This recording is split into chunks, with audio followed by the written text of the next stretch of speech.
Right, members, are we content to resume the meeting?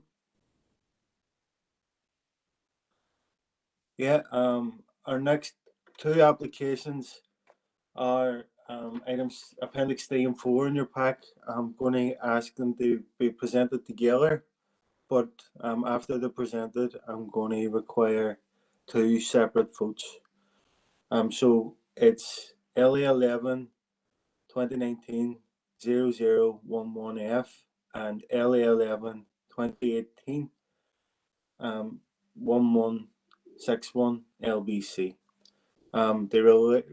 Both applications relate to the retention of the change of use, the existing boxing club and community facility from the vacant town hall, and proposed extension and alterations to the existing building to form a multi-storey purpose activity space at 7 Town Hall Street, Newton Stewart. And it's John that's going to take us through the presentation. Thank you, Chair. Can you hear me okay? Yeah. Okay, I'm just going to try and share my screen.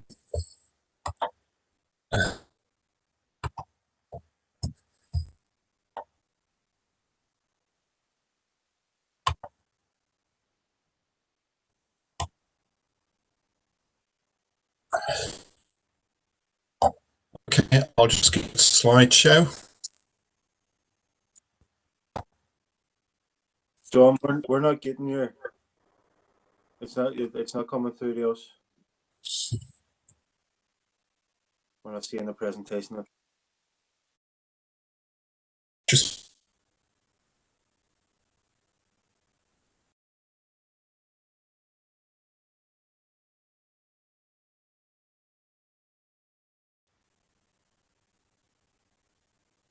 Chair, am I the only one not actually hearing the officer? I'm not. I've lost John as well. John, are you there? I can still hear you.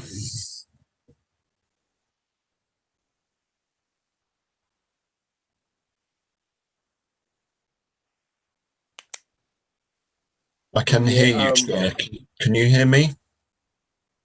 I can hear you now. Okay. We haven't. I seem to be.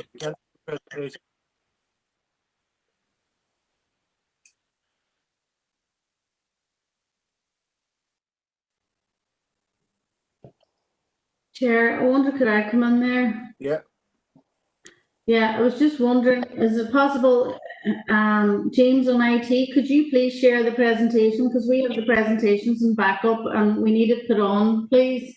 And then we'll see how John works without having it, because when you're sharing the presentation, it affects your ability then to speak. So if your broadband's light. So can we move to plan B?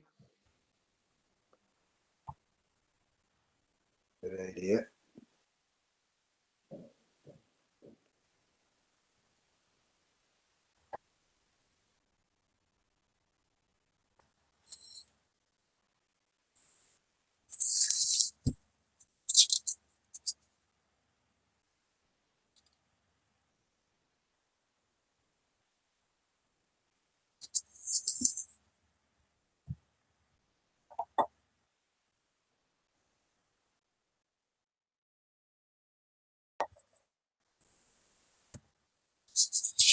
That's us, John. Just before you start, John, members, are we all content that we can see the presentation? And it's big enough? Yep. Yes. Go on ahead, John. Okay, thank you. Can you hear me okay?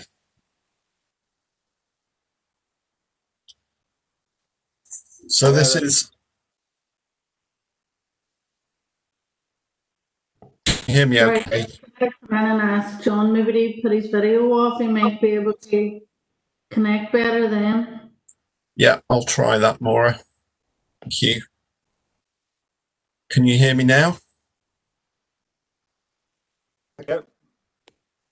Okay, I'll start then. So this is items 3 and 4, and it's LA11 2019 0011F and LA11 2018 1161 LBC, and its retention of change of use to an existing boxing club and community facility from a vacant town hall, and proposed extension and alterations to the existing building to form a single-storey multi-purpose activity space. And it's 7 Town Hall Street, Newton Stewart, BT 784AX. And the recommendation is to refuse. Next slide, please, James. So this is the site location and an aerial view of the site. You'll see that it is in the development limits of Newton Stewart. It's a town centre site, and it is also within the conservation area. It's close to the site of Newton Stewart Castle, which is a monument in state care. And if you look at the red line plan on the left, that's to the north of the site where the embankment is located. Next slide, please. So here are some photos showing the site. So the front elevation of the listed building on the left, and the rear elevation on the right. So it is a listed building. It's B2 grade. It's currently used as a boxing club, and also the applicant says that various community groups have expressed an interest in using the proposed extension. Next slide, please. This is just to give you some idea of the proposed plans.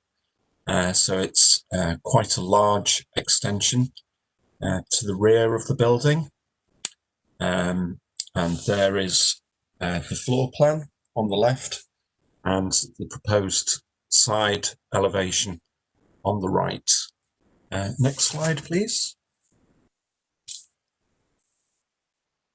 So this is the proposed rear elevation. So this is the view that we were looking at earlier on the site photos.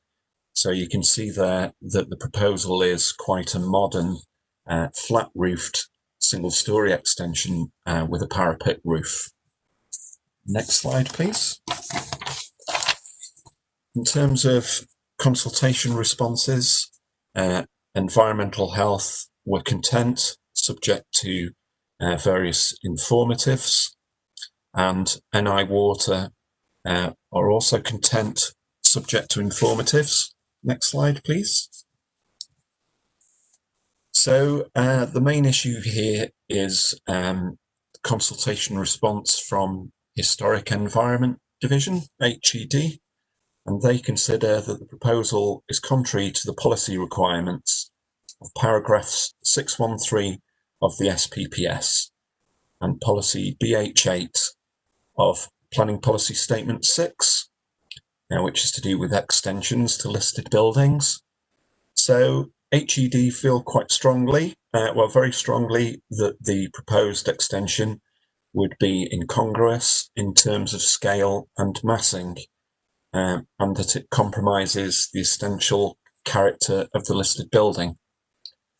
The second paragraph there is to do with HED comments with regard to the historic monument, which is the former castle, and in that respect they were satisfied, subject to conditions for archaeological works.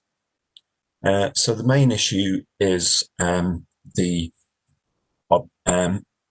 objection in terms of the impact on the listed building. So the applicant was given several opportunities to amend the proposal to satisfy HED.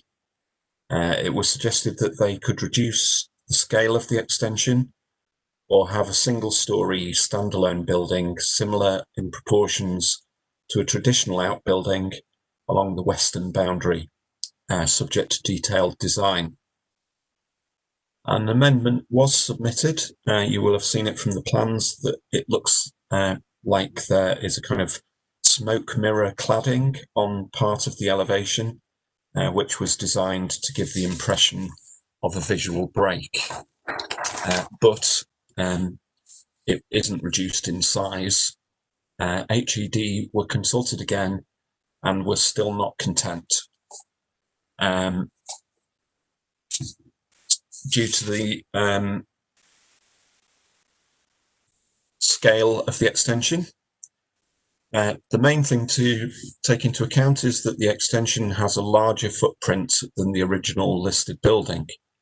We'd always try and negotiate an extension that would be subordinate in appearance to the listed building, and that just isn't the case here.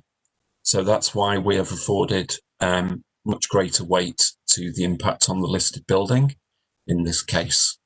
We could go to the next slide, please. DFI roads were not content with the scheme due to the reduction of parking spaces at the site and the impact this would have on the other surrounding approved uses. And it would also block vehicular access to in-curtilage parking rear of number 9 Town Hall Street. However, due to the availability of parking elsewhere nearby, this is not considered to represent a reason for refusal. So if we could move to the next slide, please. So these are the refusal reasons that we have recommended. The proposal is contrary to SPPS paragraph 6.13 and policy BH8 of PPS 6, which deals with extensions to listed buildings, as the proposed extension is incongruous in terms of scale and massing and compromises the essential character of the listed building. And the second reason, the proposal is also contrary to policy BH12, new development in a conservation area of PPS 6, as the proposed extension and its scale and massing, which is considered incongruous, does not respect the characteristics of adjoining buildings located within the conservation area. Thank you, Chair. Hey, John. Members, again, did every part of John's presentation? Yep. There's two registered speakers for this on this application, Mr. John Gallagher and the applicant, and Brendan Johns, the planning consultant. I know between these, you have 5 minutes to address the committee, and I know Brendan Johns has requested to speak first. So can I invite Mr. Johns to address the committee?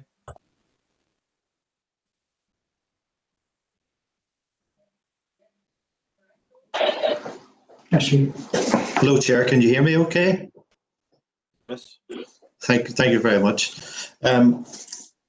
From the onset, the planners really clearly state in their report that the principle of the proposal is acceptable in terms of use and location.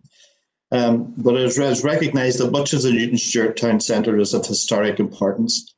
And of course, this should not be diminished. Nevertheless, we can't always live in the past, and a balance should be struck to the modern day needs of individuals and groups while still respecting the past. When the Town Hall building was constructed many years ago, there was no accompanying backlands, and it is over the relatively modern era that large rear curtilages were provided through the infilling of the land to create rear access to buildings and provide off-street parking. This also allowed a space for generous extensions to be provided to bring up to modern standards those historic properties.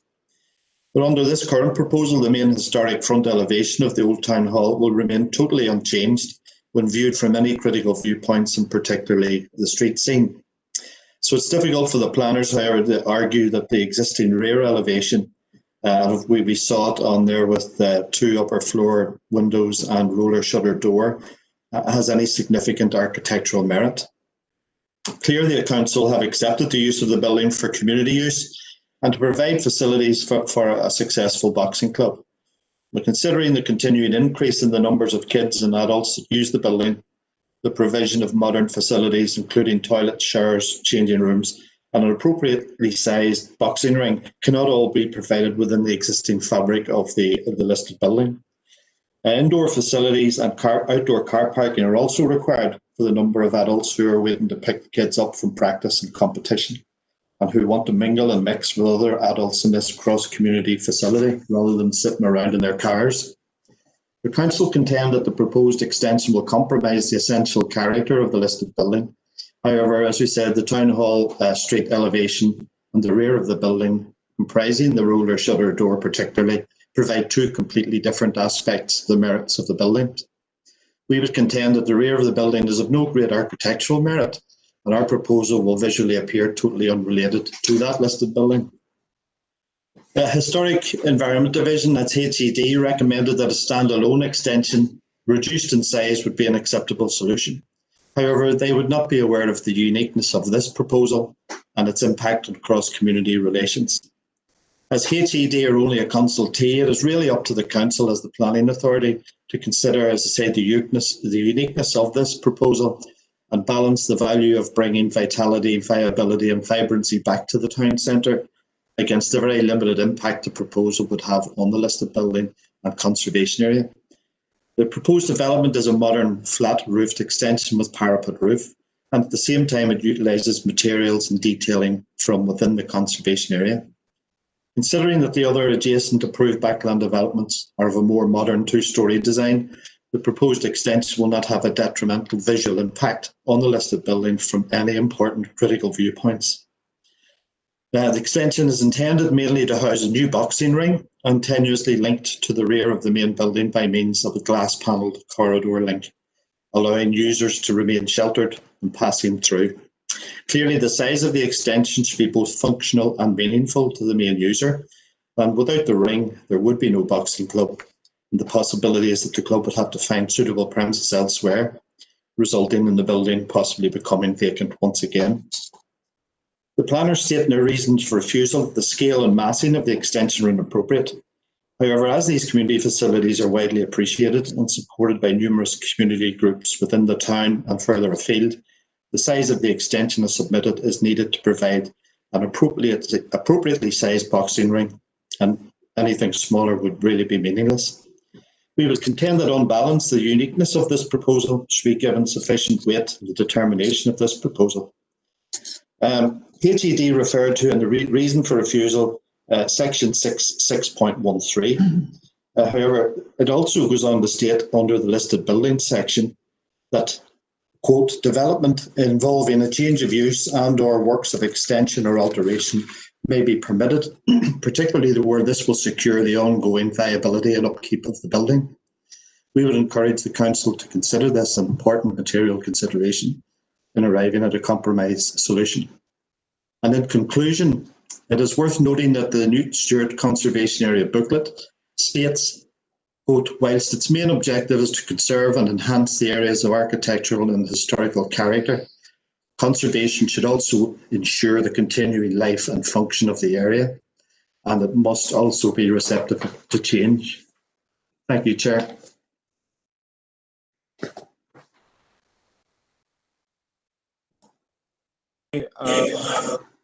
Does Mr. Gallagher want to? Yeah, can you hear me? Yep. Well, I introduce myself. I'm the secretary and head coach of the Two Castles Boxing Club. I'll just give you a bit of background to the club because Mr. Johns has dealt very adequately with the planning issues. So the club was formed in 2012 after the London Olympics. And from a sporting perspective, we're now pleased to say that we have one boxer who is most definitely at Olympic standard. In the past 7 to 8 years, the club have had over 30 national champions, European, world, youth and junior medalists, and also many international tournament winners. We currently have the best elite boxer in Ireland, who is also the national flyweight champion. From the outset, the club received widespread support from the community and helped immensely in reducing youth crime on the streets of Newton Stewart. Boxing traditionally attracts blue-collar kids, sometimes from tough home environments, and we have done a lot of good work in teaching these children self-respect, discipline, and personality development. We also have a sister organisation, the Two Castles Community Association, which is responsible for a large festival in the village every year, including straw displays on the GNR bypass. This organisation also does a lot of community support workshops dealing with rural isolation, depression and suicide prevention. Our club has been used as a base training camp for various Irish national teams in the recent past in preparation for various international championships. Under the RDP programme, our club initially in 2012/13 started off with no running water, no change of facilities whatsoever. We now have, as a result of both the SIF and the RDP programme, state-of-the-art changing rooms and showers and toilets. We have a meeting room and a small kitchen. Unfortunately, we have lost a lot of space on the ground floor, which is one of the reasons why we need this extension. Thank you very much.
Members, I think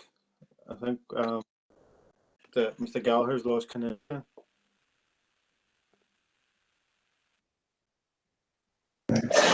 Okay, go ahead. Go ahead. You can speak there, John. Yeah. Hello? Yeah, I can hear you. Go on ahead, Mr. Gallagher. Sorry, where were we?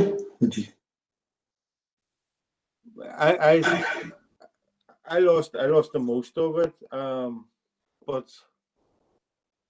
national champion stage. You were training national champions. Yeah. All right. Okay.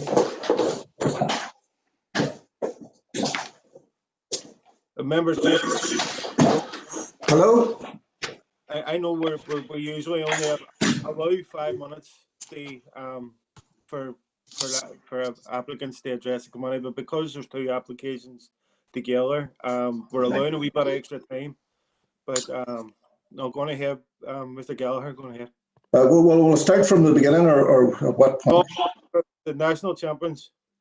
Okay, so we have the current best elite boxer and the national flyweight champion. From the outset, the club received widespread support from within the local community and helped immensely in reducing youth crime on the streets of Newton Stewart. Boxing traditionally attracts blue-collar kids, sometimes from tough home environments, and we have done a lot of good work in teaching these children self-respect, discipline, and personal development. We also have a sister organisation, the Two Castles Community Association, which is responsible for a large festival in the village every year, including the straw displays on the GNR bypass, which have become an international focus as well. This organisation does a lot of community support workshops dealing with rural isolation, depression and suicide prevention. The boxing club has also been used as a base training camp for various Irish national teams in the recent past in preparation for various international championships, including the recent World Elite Female Championships in India. The club have come a long way in a short time since 2012/13. We started in a rundown, dilapidated premises with water coming down the walls, and thanks to support from local government, council, various different grants, including SIF and the RDP, we now have state-of-the-art changing rooms and showers, toilets, a meeting room and a kitchen on the ground floor of the listed building. Unfortunately, the loss of space on the ground floor has took its toll on the training facilities within the club, and this is another reason that we need the expansion and the new build. Thank you.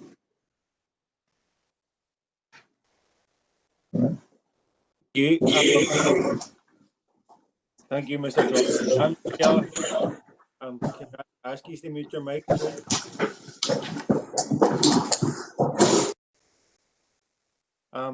Members, any questions to either Mr. Gallagher or Mr. Jones? No. Tony, Chair. Councillor McGuire, going ahead. Yeah, Chair. To Mr. Jones, maybe could he maybe reference the access to number 9? Is that a legal access? And number 2, The underneath. Sorry, the type of materials used, are they sympathetic with what's already there at the back of the building? You know, which is adjoining. That's all.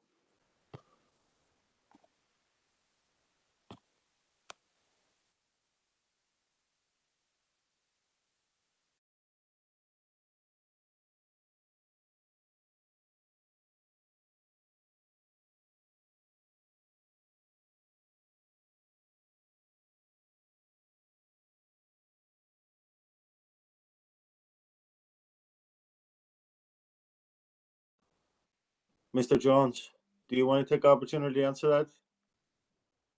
Those 2 specific questions in relation to the access and at number 9 and the materials used at the rear of the building.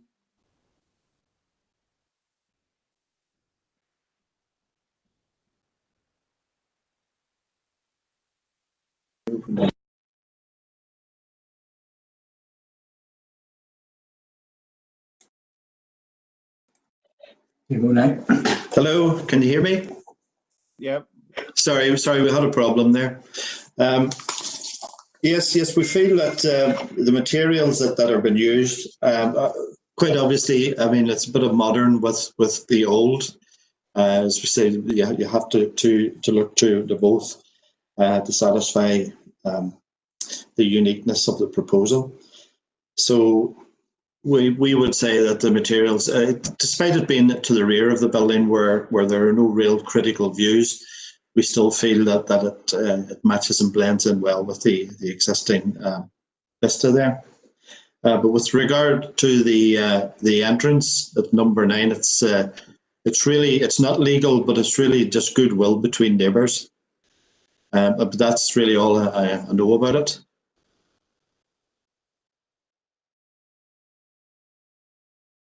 Councillor McGuire, if you have a follow-on question from that, are you content? No, I'm happy enough, Chair. Yep.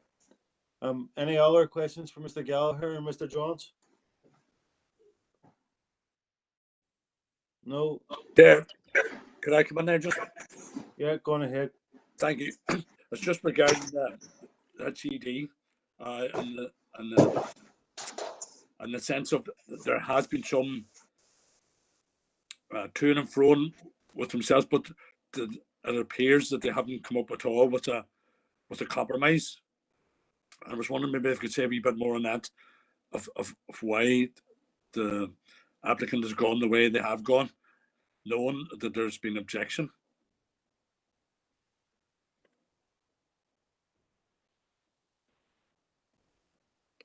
Yeah, Mr. Jones, I suppose that's more appropriate to yourself.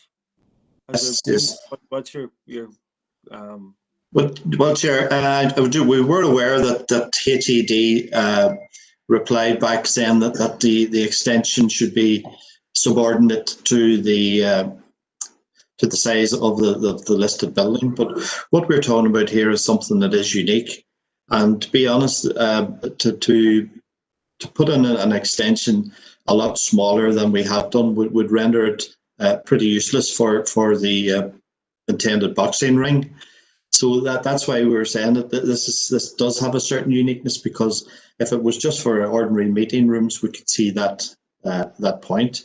But because of the nature needing the space for the boxing ring, the size that we have proposed is the minimum size that is needed, and we feel that that we had gone to as far as we could in terms of the design and the floor space.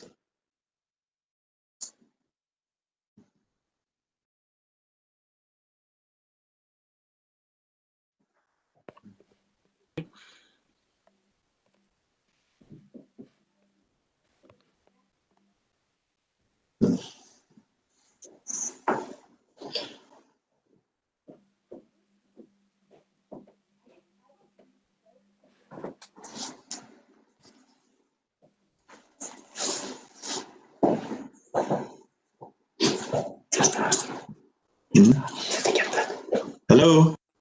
Hello. Hello. Did you get that? I lost a good bit of you. Sorry, do you want me to take a wee quick run through it again? Yeah, go on, please. The connection. Sorry, Chair, just to let you know, some of us are here and everything. I think there's a few people just aren't in a good connection. I think yours is coming and going, Chair. Yeah, I had technical difficulties even unmuting myself. But I did lose quite a lot of what Mr. Johns had said. But perhaps I could just sum it up in a couple of lines for you, Councillor. Could you please? Yeah, it was just that in order to provide the facility of a boxing ring, I mean, the amount of floor space that you need that we have proposed is really the minimum, and that's why we felt that we couldn't really go any smaller. Otherwise, it becomes meaningless and not functional at all. It might be all right then for 1 or 2 meeting rooms, but to meet their present need for that boxing ring, that is the size that we need, and it's doesn't necessarily, the policy doesn't necessarily restrict you to a certain percentage of the floor space of the listed building. But that's why we're saying that in this particular case, that it's a material consideration, the fact that what it is actually for. Is that okay?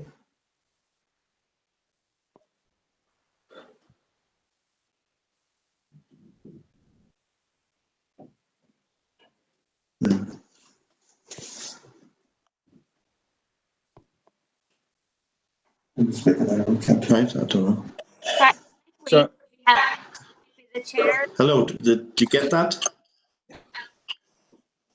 Yes, we did. It is. I think it's just the chairs having difficulty coming and going. Maura, John Boyle here. I got the whole thing, and I think most other people are indicating they got it as well. Yeah, well, me too. Kim, yeah, I got the most of it. Maybe the technical difficulties on my end. But is there any further questions to Mr. John or Mr. Gallagher? Do you mind if I Councillor Boyle, please. Yeah, thank you, Chair. Obviously, the question Councillor Gallagher asked is one that I was going to ask myself, and I did understand from Mr. John's presentation that wasn't.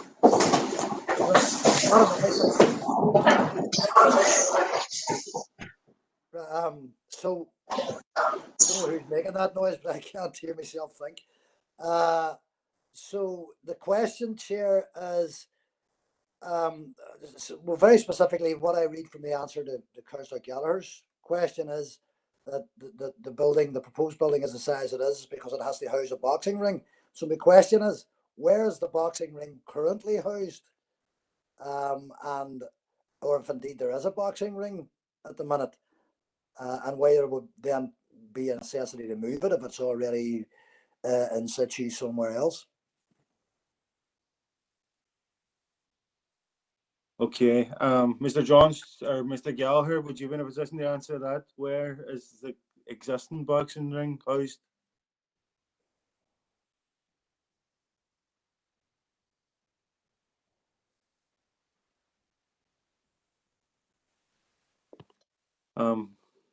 Councillor Boyle, it looks as if we might have lost. I think we have, Chair. Well, maybe we move on to questions to the officer, and the officer might be in a position to answer that question. I was gonna say, Chair, maybe our officer knows. Yeah. Through the chair. Yeah. Alderman President. Through the chair, as far as I know, the boxing ring is in the existing building as it is. Only I think it's too small. I'm not sure about that, but I'm nearly sure. Okay. Move on to questions to officer. And John, can we start with that specific question? Have we any information in relation to the current position of the boxing ring? Yeah, I'm just trying to find something. I don't think it's shown on the existing floor plans. I'm just trying to find those. There's certainly no boxing ring shown on the proposed floor plans. It simply says multi-purpose activity space. The plans I have are quite small. We're still awaiting a hard copy of the plans.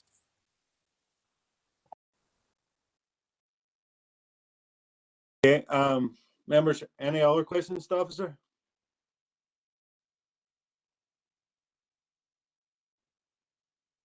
Chair.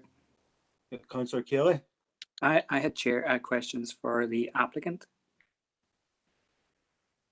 Fortunately, we've lost the applicant, so. So will I just give you the questions and maybe somebody can pick up on them? No, apologies, but the applicant seems to be here.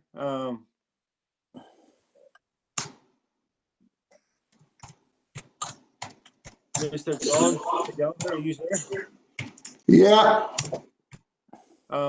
Can you answer the question in relation to where is the existing box ring?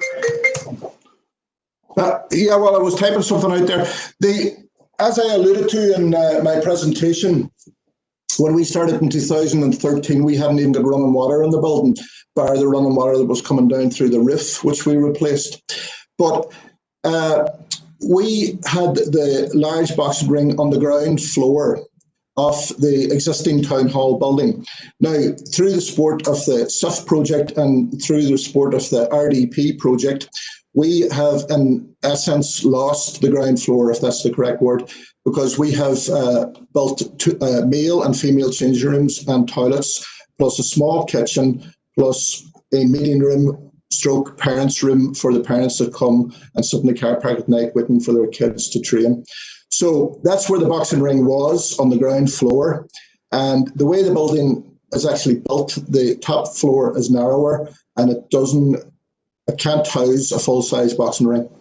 Hope that clarifies that. Yes, it does.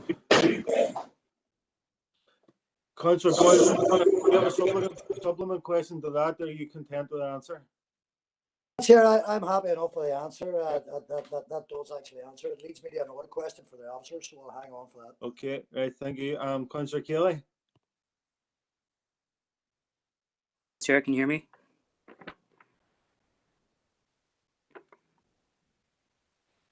Hello? Just in terms of the proposal that's on the table, is there anything in the proposal that would, I'm going back to the kind of what HED were telling us earlier in the meeting. So is there anything in the proposal that would fundamentally alter the listed building in and of itself in terms of the streetscape, or is there anything in the proposal that would preclude it from being returned if it had to be in some point in the future, as it was originally envisaged? The second question is in terms of the scale and massing that was referenced in the report. How does this proposal compare to other developments proximate to the castle site? I think we looked at an aerial view there earlier on, and there was quite a bit of development in and around that site. And in terms of the critical views, where in your opinion is the critical view from? Because I can only think you can see it from the bypass, which is some distance, and so from that view, does it impact on the skyline, which I know is protected in the area plan? So that would be the third question.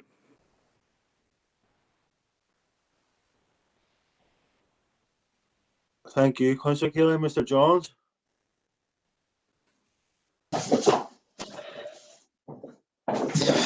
Hello, can you hear me okay? Yeah.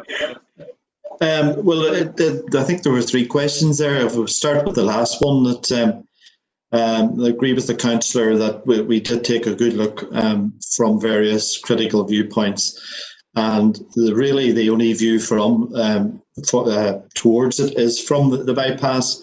But because of the 2-storey nature of the listed building, the single-storey building really would not be it wouldn't really be visible at all from that distance. I'm not quite sure if the second question was to do with other extensions in the area. That wouldn't be too well up in the sort of the planning history, but it's quite clear from the aerial photograph that that is the only place where you can go to further develop those frontage listed buildings. It's all very historical, but at the same time, as I said earlier on, that in modern times you do need to extend to the rear to provide modern day facilities, and that's what we tried to do. Is that okay? Is there anything else? Councillor Kelly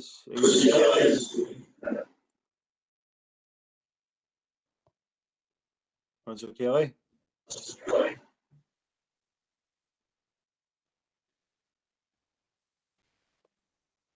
Chair?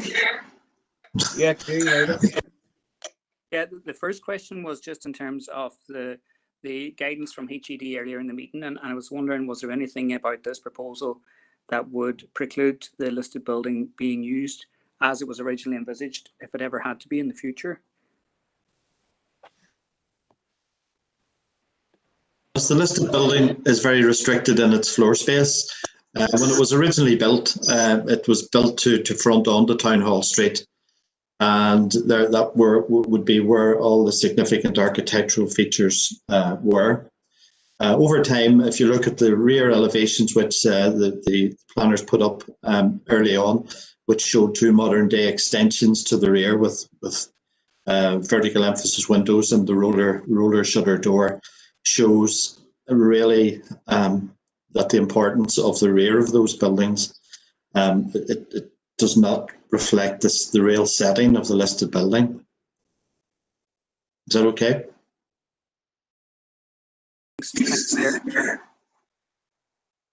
Councillor Kelly. Yeah. Yeah, you content? I am. Yeah. Any further questions, members? The applicant? No. I'm going to move on to questions to the officer. I know Councillor Boyle had indicated that he had a question for the officer. Councillor Boyle. Thank you, Chair, and well remembered. I was about to put it in the chat box there, but fair play to you. I just to the officer, to John. John, I mean, I did have initial concern that we were building a building just to put a boxing ring in it, but in truth, the answer to that question gave me another thought, because clearly there have been changes to the town hall building, and that there's now changing rooms and share facilities and all of that, all of which I think was clearly very much badly needed for this particular facility. Did HED raise any particular concerns about the changes to the internal structure of the building at that time, John? The only concerns I'm aware of are to do with the sheer scale of the proposed extension. So I'm not aware of any particular concerns with the alterations to the internal structure. The objections are all to do with the scale of the extension, really, because it has a larger footprint than the existing building. We have to afford that quite a lot of weight, really, because it's a very large extension, and it's felt that it's just not subservient. So that was HED's concern, not any changes to the internal structure. Okay, right. Thank you, Chair. Thanks, Councillor Boyle. Any other questions, members?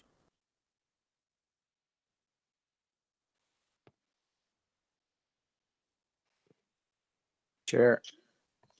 Councillor Maguire. Chair, if there's no other questions, could I make a proposal? Yeah, well, I'll let Maura come on first.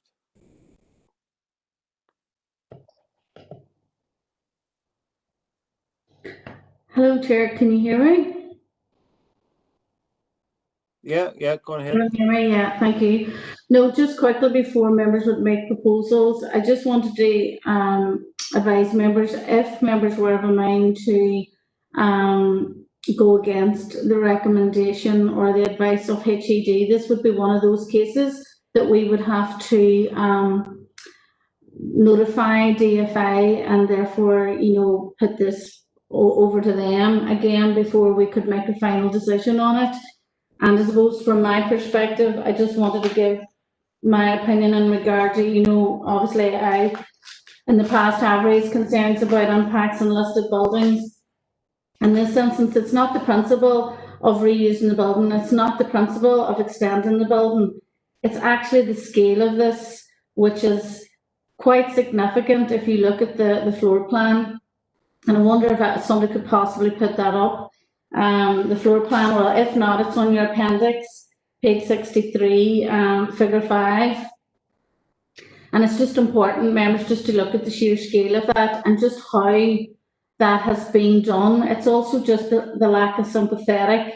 Now, I appreciate that the practicalities around the use that is clearly articulated in the need for the use.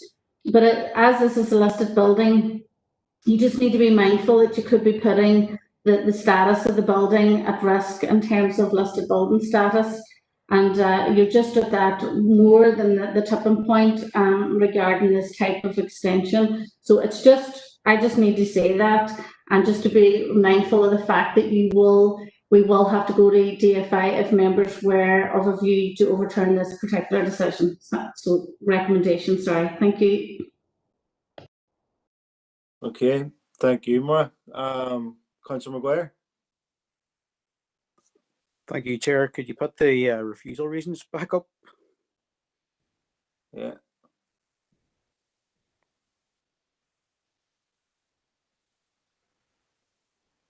Go ahead, Kieran. Yeah, Chair. I'd like to propose that we don't accept the officer's recommendation. First of all, could I quote the Strabane area plan 81.3, which is a reference to Newton Stewart. Town centre contains a number of listed buildings, a number of fine unlisted buildings whose architecture character has been retained and maintained to a high standard. These contribute in considerable measure to the comparatively high townscape quality within the town centre and should be retained where refurbishment or improvement is contemplated. And that's all right, but it's important that listed buildings not only be retained, but that their character and setting be protected by sympathetically designed schemes on adjoining land. And I believe this is a sympathetically designed scheme for the needs of this boxing club.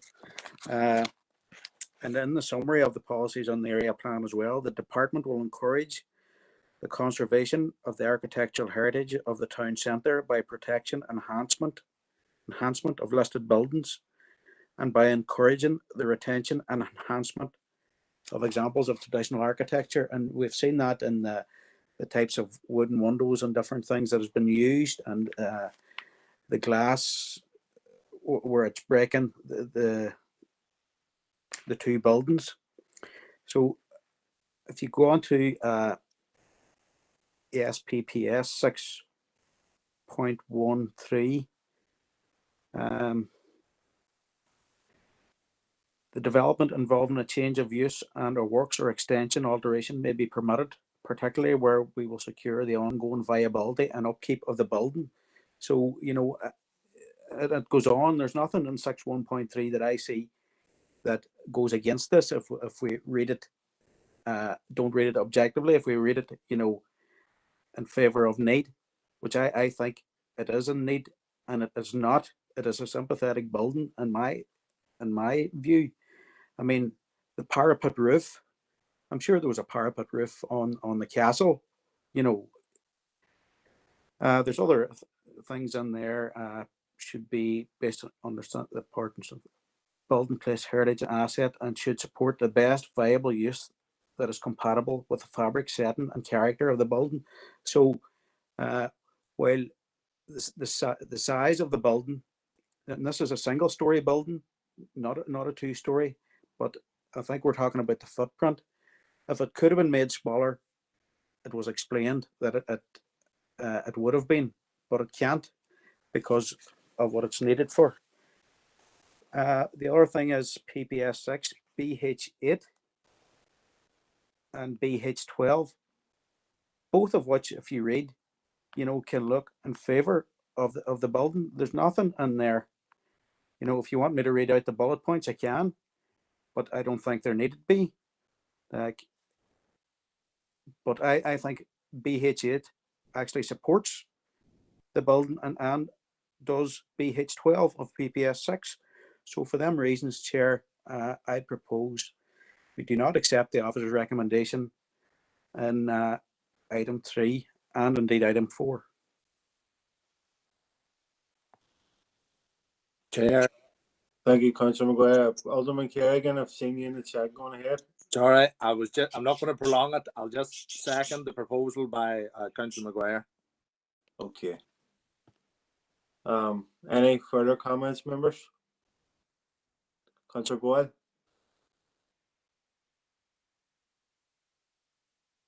My mute button was on. I'll keep it brief. Again, actually, funny enough, I had thought very similar to Councillor Maguire. BH8 and BH12 could nearly actually in themselves argue the case for it, as much as you could find a reason for against it. And the same, truth be told, if you actually were to take me down there and walk me behind that building, which I've never been round the back of before, and asked me what I thought it was, I would never have thought it was a listed building. When you look at the rear elevation of it with the roller shutters, etc. So, quite frankly, there's a bit of hair splitting going on here, I think, and I completely agree with Councillor Maguire.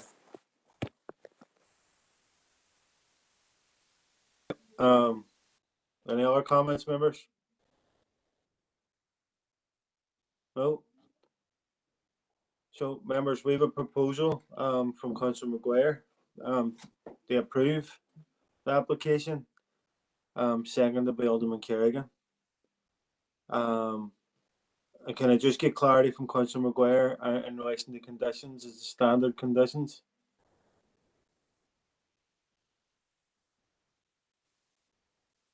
We're happy with standard conditions, yeah. Yep. We take out their vote, members, for in relation to Appendix 3. All those in favour, or is there any dissenting voices?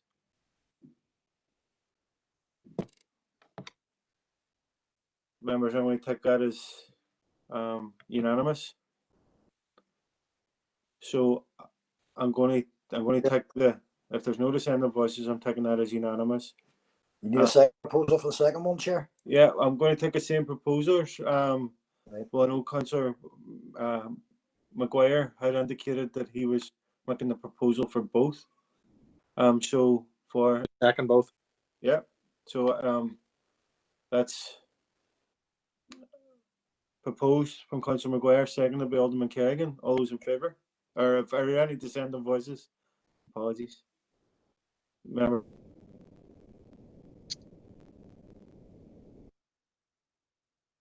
Cases have been approved.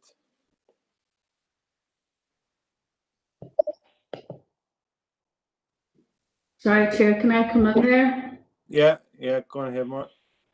Just to say that those applications will have to be sent notification to DFI and we'll follow that through and keep the committee updated as to what the progress is. Thank you.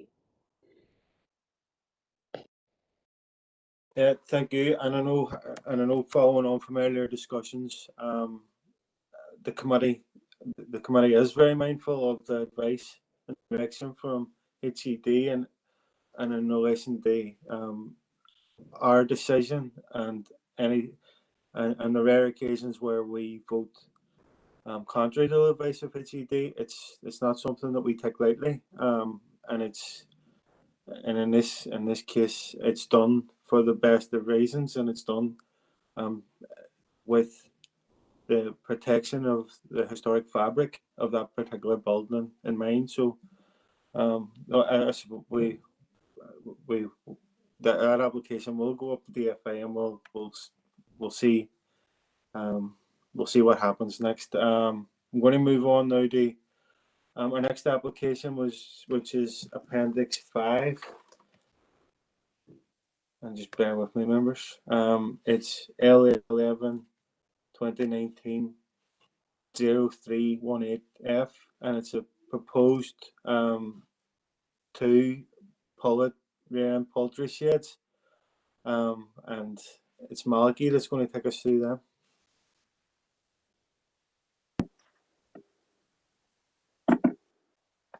Yeah, thank you, Chair.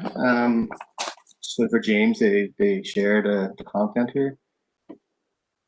Sorry, Malachy, what number is this on the number 5? Thanks.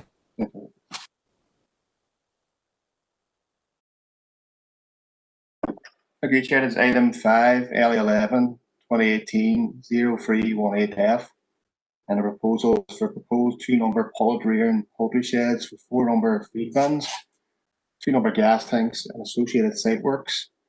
Poultry sheds to contain 13,000 pullets and 1,560 roosters each, giving a total site capacity of 26,000 pullets and 3,120 roosters.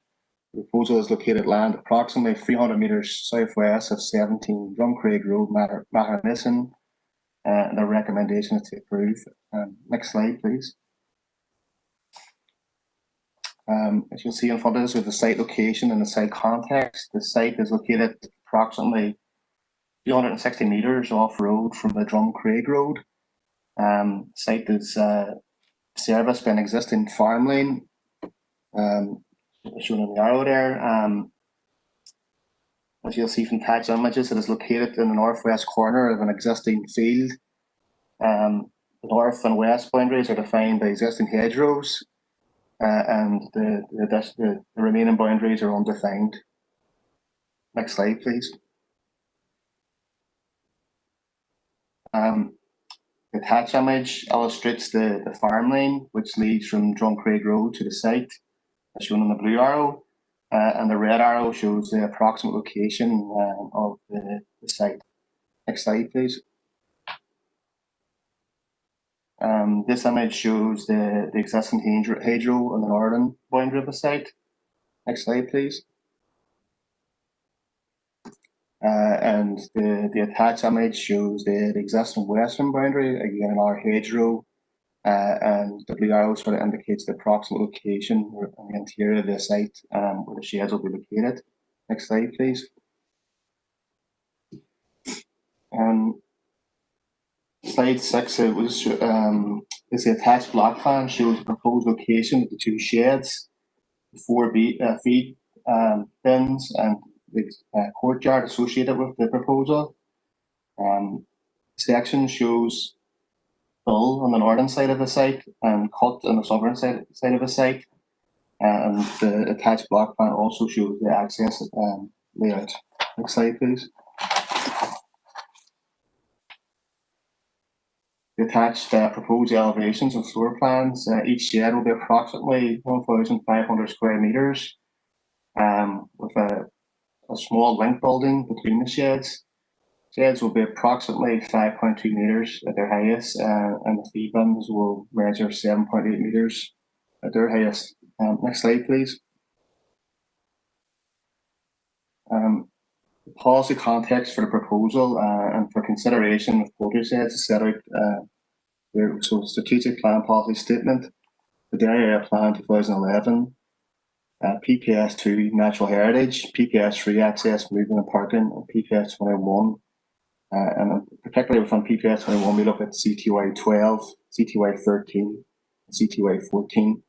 CTY 12 deals with agricultural buildings, and CTY 13 deals with integration and rural characters, dealt with under CTY 14. Next slide, please.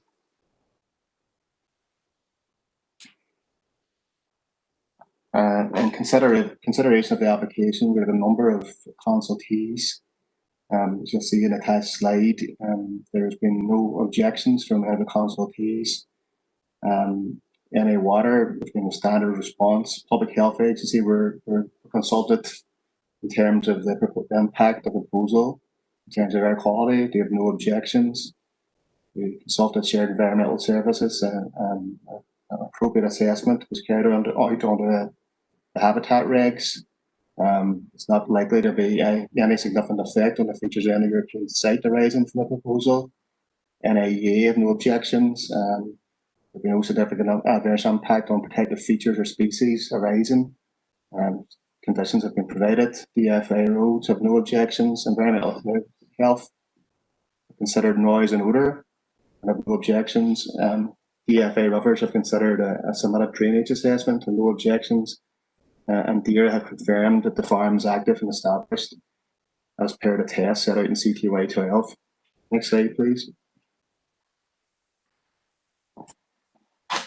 The policy consideration, the agent has submitted a substantial amount of supporting evidence for council to consider whilst considering the policy consideration, and the application has been accompanied by an air quality impact assessment. It's been accompanied by a traffic assessment form, an odour management plan, a litter utilisation information, a drainage assessment, a preliminary ecological assessment, Moy Park broiler expansion plan, and associated noise report contained within the wider environmental impact assessment. SPPS has been considered and considering all the reports and consultative responses. It's our opinion that there'll be no adverse impact on residential amenity, either through noise, odour, air quality, or general disturbance. Roads have considered the PPS-free issues, and they do not see any issues relating to access, movement, or parking. SES, HED, BHA, and EHD have considered issues in relation to PPS2, and there's no adverse impact on the natural environment arising from the application. And PPS 15, Rivers Agency have advised on the submitted drainage assessment, and based on the information contained within our content. Next slide, please. The main policy consideration in terms of PPS 21 is contained within CTY 12. The applicant has submitted a supporting statement and has also submitted a P1C form indicating the status of the applicant in terms of farming activity. We've consulted DERA. It's been confirmed that the farm is active for more than 6 years. It's considered an active and established agricultural holding. Proposed quota unit is necessary for the long-term survival of the holding. The livestock farm is becoming less viable as it's seen as a diversification and provide another income stream. The proposal is not out of character in this rural location and will visually integrate into the landscape. And there's no adverse impact on either natural or bulk heritage. There's no harmful impact arising from noise, pollution, odour for nearby residents. Next slide, please.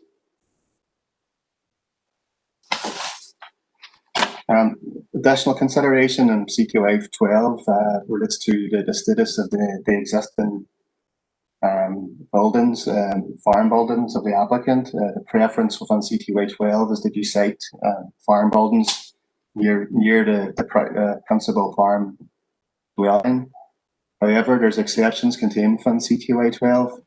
The applicant has put forward a case that there are no existing buildings in the farm that could be used instead because excuse me, all existing buildings are general purpose agricultural, and such sheds would not be suitable for the specific use and function proposed.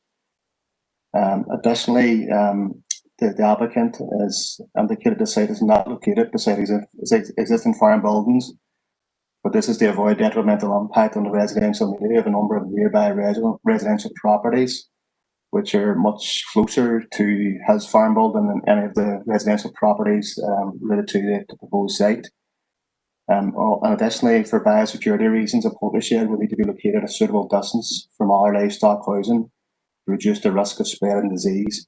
Again, this is not achievable at the applicant's main farm holding. Next slide, please. Additional consideration under PPS 221 relates to CTY 13 and 14. This is again integration and rural character. It's the opinion of officers that the site is set off the main road and not visible from short to medium range views. The site benefits from existing topography and natural screening and will be largely out of view. The cut and fill that's proposed is very modest and will actually aid integration of the sheds. In terms of rural character, the size, nature, and design of buildings are in keeping with existing rural character. Next slide, please. There have been a number of representations to the proposal are summarised below. The first issue is the ability of Drumcraig Road to facilitate the scale of development. Objectors consider the road to be a narrow rural road which would be unable to deal with traffic generated in terms of types of vehicles, in terms of quantity of traffic. These objections have been forwarded to DFA for their consideration. DFA are content that the Drumcraig Road and the proposed access can facilitate the scale of development, and they've noted that the service in the site would be on just a small number of occasions in a year. So DFA have no concerns on that regard. The second issue relates to a plan history of a nearby site, whereby near residents have raised that this business was not allowed to proceed on road grounds. As you'll note from the case officer's report, this relates to the change of use from a former cattle shed to an industrial coating material and equipment store.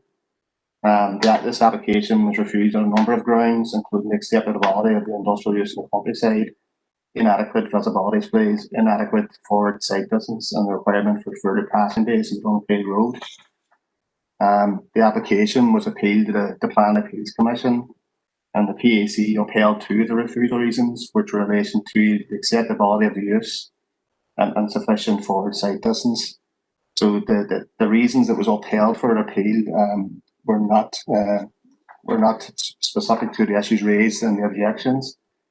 The objections raised a concern that the road wasn't capable of taking the proposal in terms of passing bays, but this wasn't upheld at the last appeal.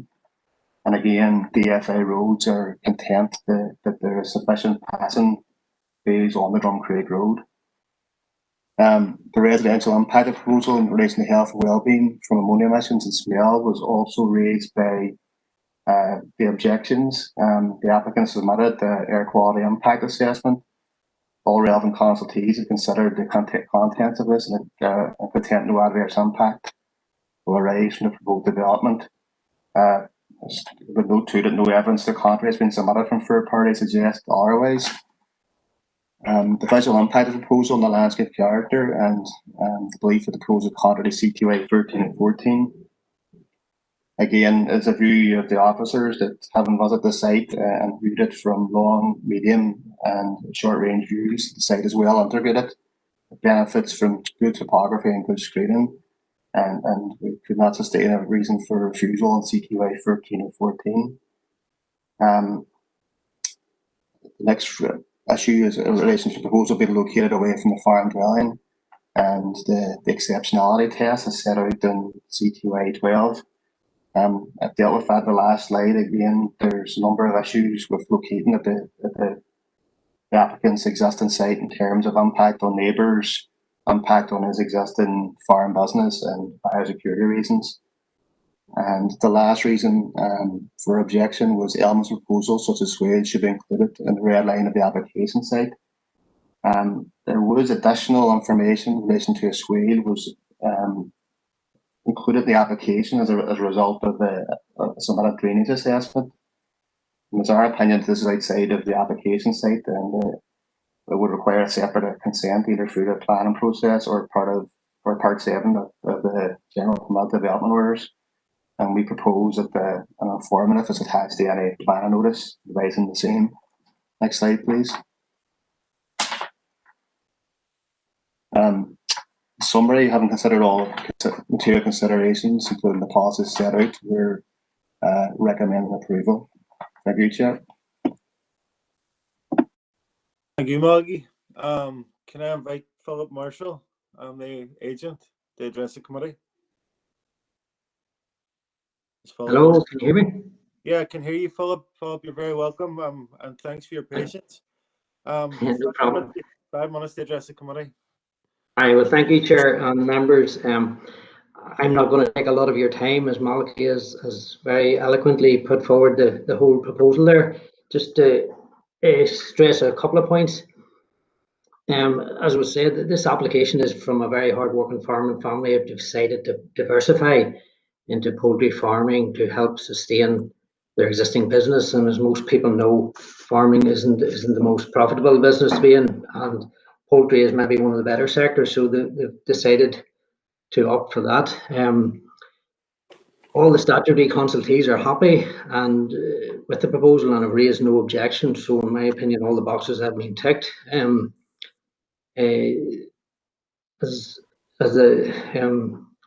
the application has been in the system for quite a while, and I'm not blaming anybody for that, but basically it's in there 18 months and needs to come to a conclusion without further delay. And I would just urge the committee to approve the application as recommended by the planners, and I'm willing to answer any questions that they may have on the proposal. Thank you. Thank you, Philip. Any questions, members? No. Well, thank you, Mr. Marshall. Going to move on. Any questions for Malachy? Councillor Mellon.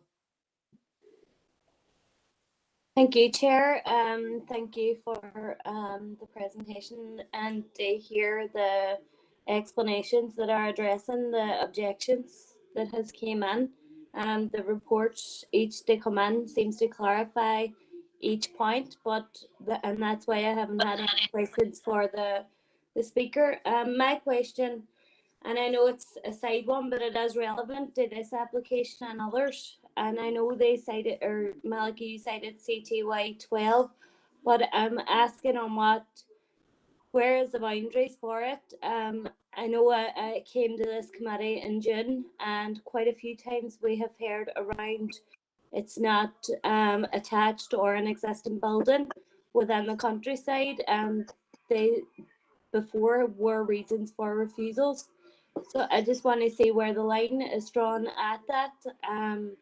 It seems to be a bit conflicting with other applications before.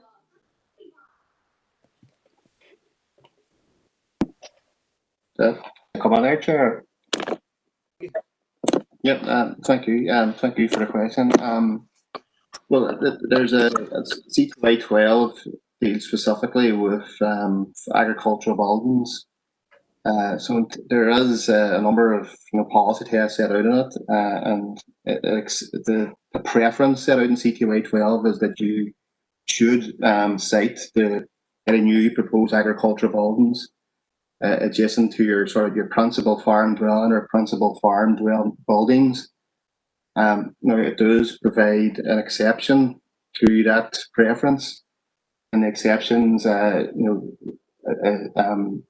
exceptions deals with a number of matters. If there was, if there's health or safety reasons, or if there's practical reasons that that would have an impact on the function of the farm, that you can locate it elsewhere in your farm holding. So in this case, the applicant has put forward a number of very well-reasoned cases of why he can't locate beside his principal farm dwelling, which is located in Donamana direction. So, I mean, we've considered these carefully, and we have the opinion that he does meet the exceptionality test within CTY 12. As I say, as with all plan applications, it's each case in their own. And I think the arguments put forward by the applicant and his submission were well reasoned. Thanks, Malachy. Are you content, Aileen? Yeah, I'm content with the officer's answer, and I suppose I know it. Every application's on its own, and I see the reasons for where it's not practically possible. But I think that practicality is something that we need to remember when we're addressing any application within the committee, and it was just to note that point, really, Chair. Yeah, thank you, Ian. Alderman McCondick.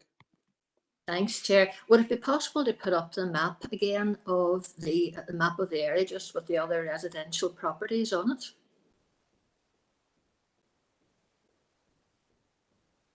Maybe just when we're waiting for that, if I suppose I can understand, it's a good application. I think I can understand absolutely the need to for farmers to diversify, and I can absolutely understand the need for the exception in this case for it to be away from farm buildings. I suppose the only thing that I'm really looking at here is protecting the residential amenity. I'm just checking, can you hear me, Chair? I can hear you. I'm just not entirely sure who's controlling the slide. All right, yes, I'll talk on anyway. But we can hear you. All right. Thank you.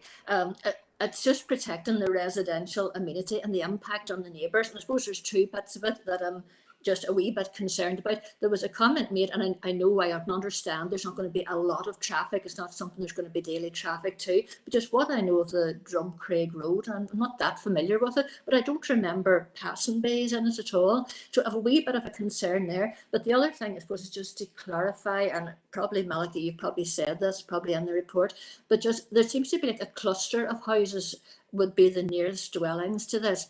And I just wonder if you could confirm the distances again for us of how far that residential cluster is from the actual site of the shed. And if you have to do that without the map, that's fine. Thank you. Yeah, just before Malachy comes on, I think we've got the map there now. Or we're going ahead, Malachy. Yes, there is a number of residential properties close enough proximity to the application site. You probably recall from the protocol in terms of our statement of community involvement that we're required to consult neighbours who are within 250 metres of intensive farm applications, such as the one proposed. So there was a number of neighbours notified in relation to the application. So I mean, I think they're, from memory now, they're all sort of around the 250 to 400 metres away distance. The ones that you're referring to, just on this map, James, if you want to move back, sort of one there to the block plan, please. Couple back, yeah. So that you have a cluster up here, cluster dwellings up here, and a cluster here. Now, all of those, most of the representations we receive are from neighbouring properties at this location and at this location. No, in terms of the passing bays, sorry, it's not that there's actual passing bays there. It was considered by the PAC. Road Service had a refusal reason on for the previous application that the objectors referred to, and the refusal reason listed says that there needed to be parking bays added on the road because it was narrow. That was considered by the Planning Appeals Commission and says enough natural passing locations, not to require actual formalised passing bays on the Drumcraig Road. And again, the level of traffic that would be attracted to this proposal would be, you're talking maybe a couple of occasions. They basically stock the sheds and they clean them out. But it's not although it's intensive farming, it's not intensively farmed by the farmer as such.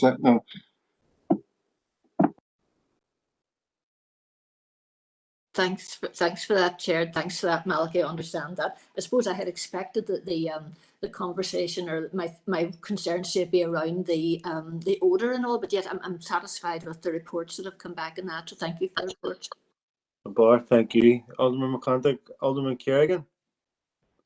Chair, if Councillor Dobbins wants to go before me, she might have a question. I was sort of nearly ready to make a proposal, so okay. Go first.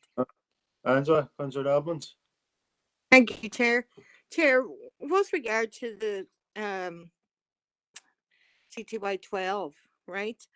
Has noise been a factor in this? I do realise that they're talking about smell and ammonia, but not once, and I've gone through it twice, has noise been alluded to it at any instance on that. Thank you. Margie, do you want to come on? Yes, I can take that. Noise as a consideration in terms of residential amenity. Environmental health were consulted and have considered the noise impacts of the proposal and their consultation response. There was a report submitted by Erwin Kjar, which had a section dealing specifically with noise emanating from such buildings. Mainly, the main issue with noise usually from these is from like ventilation at the roof. They've considered that in the report, and environmental health are content that there won't be any adverse impact, and have recommended conditions they'd be accompanied with this application in respect of noise. It's just, I know, okay, Malachi, you said that yes, there's conditions, you know, but I don't see them on the conditions at all. Or maybe I'm missing something, or if you could just maybe point me to the right direction, because I'm not happy with this proposal.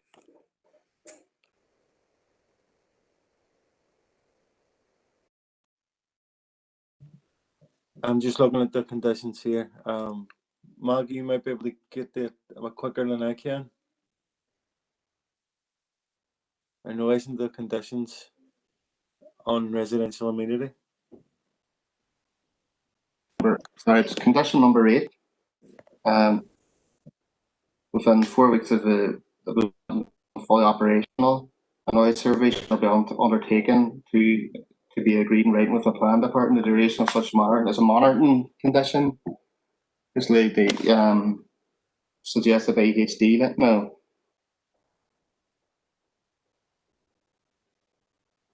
Chair, can I come in there as well, please? Just to clarify, condition 7 as well does limit the actual noise level that the ventilation system should not exceed. Yeah, thank you, Suzanne, and thanks for that, Maggie. Angela, are you content? Are you still concerned? Well, I'm content with both officers there coming back to me with regard to that and a condition in, but overall on this project, Chair, I know that Keith is sort of itching to come in, and he has stated that he would like to propose acceptance. Can I just for the record say that no, I'm not voting for the proposal at this time. Okay. I just maybe I didn't catch Alderman Kerrigan's proposal, but we'll let him. I don't think we can hear it now. Alderman Kerrigan, are you there? Chair, yeah, Councillor Dobbins is right. I was more leaning towards it. I do thank for letting me in, Chair. Thank Malachi for the report, and thank the applicant. To be fair, Chair, I think there's been a lot. There've been issues raised to this. There have been people who have concerns, but what I look at it here, the applicant has sort of faced everything that's raised, and something's been put on. And oftentimes we had in the past, Chair, complained about applications coming in and maybe things missing and this, that, and the other, things not done. Whereby I feel that nearly every box has been ticked here, and I would be minded to agree with the Malachi and the officer's recommendation here. As I had it written down, I picked it up from somewhere, but I did have it down: environmental health, noise and odour. There's no objection, so I'd wrote that down. So maybe I did see something or heard Malachi in the report, but everything seems to be ticked. The air quality was content. The traffic assessment for environmental impact assessment, flooding and drainage, all these things have been dealt with, and as has been stated, it's tight that kettle farming. You know, no matter what sort of ground you're on, it's tight, and there's not a pile of money in it. There's not much of a margin on it, and this farmer here has went into this farm diversification here into the poultry, and there's going to be a massive investment in that. There's going to be, yes, it is going to be intensive rearing of foodstuffs here, but there's going to be a big cost here that the farmer's taking on, and I would be minded again. as has been stated as well, you know, it's the natural thing. You don't be putting a big shade of hens beside a shade of milk cows, whatever it is, you know, because of disease and various things there, and there's so many diseases have been in the past with foot and mouth and this, that, and the other. You know, it makes more common sense to go to a new site, plus the sizing. But I'm content that the will integrate in, as has been stated. The officers are content that the site will be well integrated, and as has been raised as well, the level of traffic, you know, that would be counted there would not be would be a lot less with this work here on this site than it would be compared to the previous planning application, which was failed, but that was before my time. But so, Chair, I am content at this stage to propose that we accept the officer's recommendation. Thank you, Chair. Thanks, Alderman Kerrigan. Chair. Yeah. Was that Alderman Breslin? Yes, I think this man has went the second mile, so, and as well out in the country, that place where it is, and I have no hesitant in seconding it. I would like to second Councillor Kerrigan's proposal. Okay. Members, is there any further speakers? Chair, can I come on? Yeah, go ahead. Here, I should say that I fully agree with what the proposers and seconders have come up with. I can see that the council and the council officers have applied themselves to this, and there's 17 conditions to deal with every aspect of this application. So I'd be happy to vote for it anyway. So thank you, Chair. Thank you. Just because Councillor Dobbins has indicated that she's voting against this application, I'm going to hand over to Maura and ask to do a recorded vote.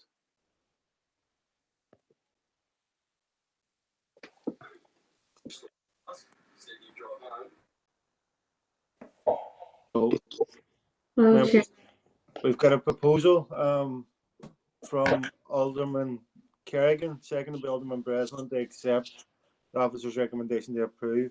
And Morris is going to run through the roll. So it's for and against. Okay, Chair. Councillor Jason Barr. For.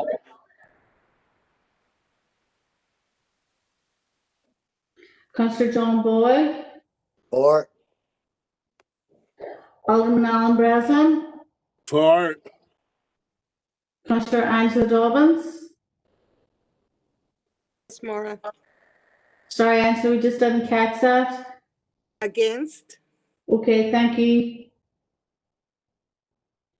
Sorry, Councillor Paul Gallagher. For. Councillor Sean Harkin. Is Councillor Sean Harkin still on the line? I think he might have left. Okay, I hadn't seen him previously. Councillor Christopher Jackson. For. Thank you, Chair. Councillor Dan Kelly. For. Thank you, Dan. Alderman Keith Kerrigan. For. Thank you, Keith. Alderman Hilary McClintock. For. Thank you, Hilary. Councillor Cian Maguire. Maura. Just didn't get the end of that, Councillor Maguire. Sorry, for Maura. For, thanks, got it. Councillor Philip McKinney. Send us apologies. Oh, that's right, sorry. Councillor Aileen Mellon. For Maura. Okay, Aileen got it. Councillor Sean Mooney. For Maura. Thank you. Thank you, got it. Okay, and hopefully somebody's listening in as well, maybe Philip and Eamon. But that's 1, 2, 3, 4, 5, 6, 7, 8, 9, 10, 11 for, and 1 against, and 2 apologies. Absent. Okay. Thank you, Maura. So that application has been approved. Members, our next application is Appendix 1, LA11 2016 0781 /F. It's a retention of a car compound at 18 Lower Strabane Road in Castlederg, and it's John that's going to take us through this. And maybe just in relation to this app, oh, there we go. We went straight to Plan B for the presentation. We're going ahead, John. Yeah, I was going to suggest Plan B too. It didn't seem to work last time. So this is item 1, retention of car compound at 17 Lower Strabane Road, Churchtown, Castlederg, and the recommendation is to approve. Next slide, please.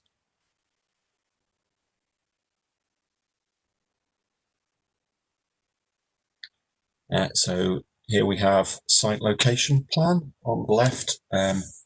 Red line's quite small there, and there's an aerial view to the right.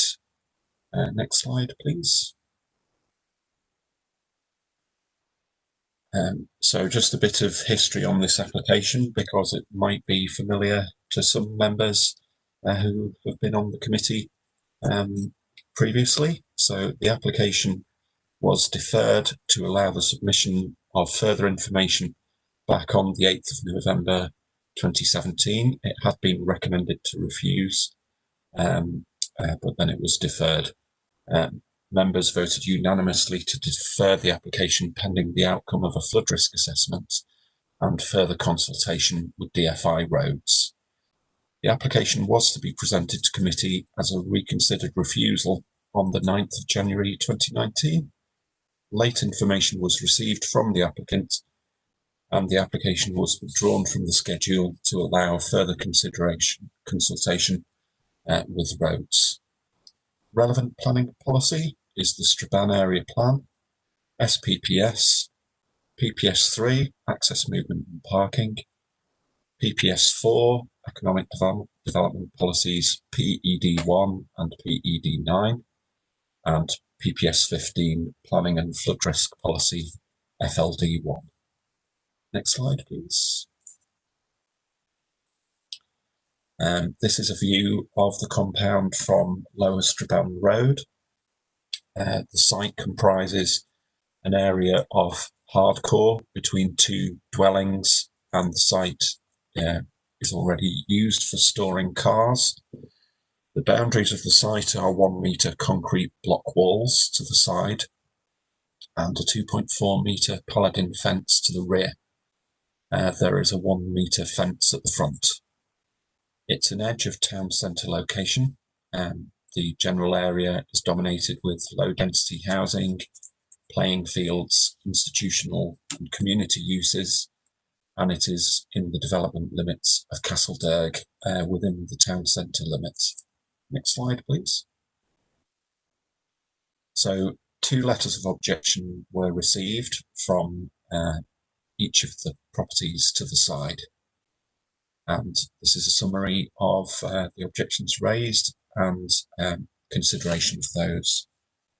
Additional on-street parking and cars parked on the footpath obstructing pedestrian movement.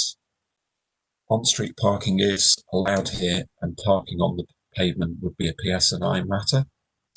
Another issue raised was obstruction of visibility. There are lines here, so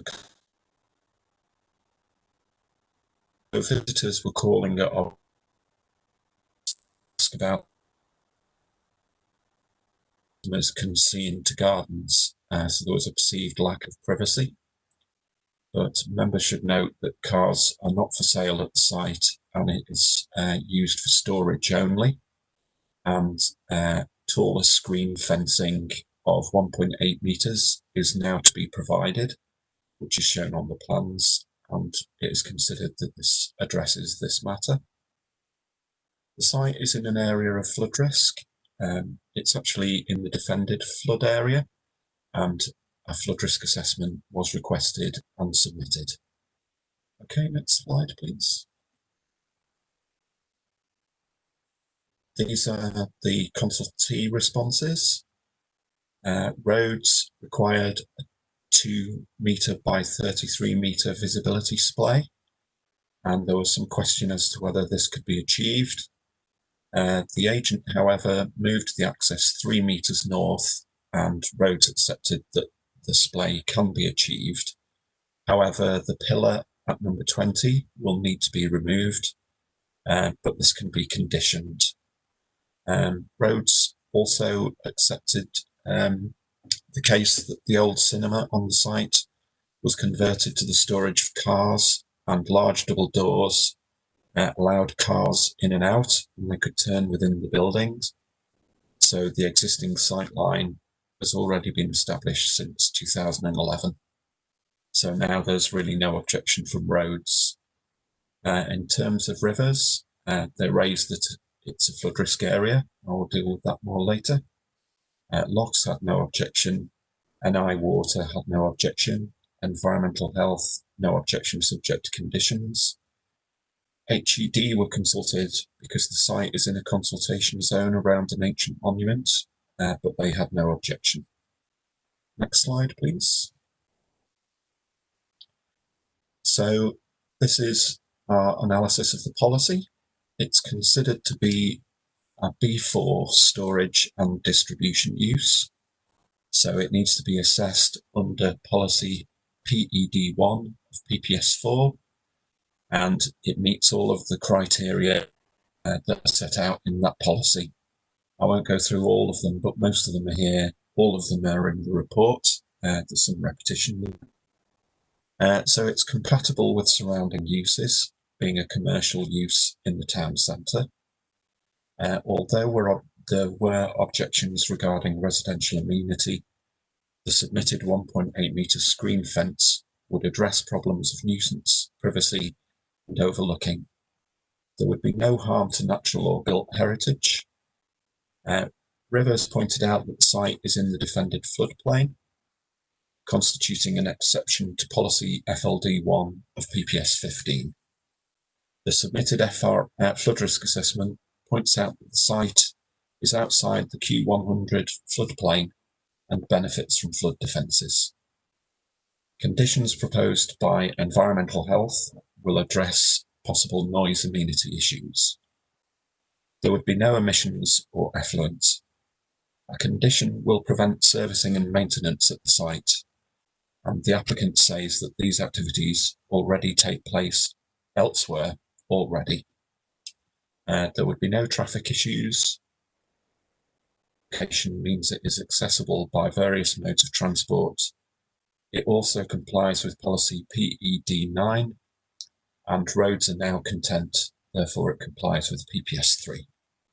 Okay, next slide, please. So in conclusion, the previous objections relating to flood risk and road safety are material considerations and have been considered with further amended plans in relation to both issues. Subsequently, the flooding and road safety concerns have been resolved.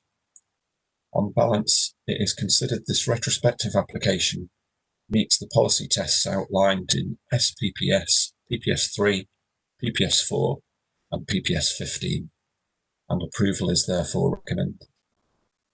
The use of the site for the storage of cars is considered acceptable in principle, given the location within the town centre. A flood risk assessment and updated plans for roads have now addressed previous reasons for refusal. It is therefore considered the scheme can be approved subject to the conditions that are set out on the screen. Thank you, Chair. Thank you, John. Thank you, John. Members, any questions to John?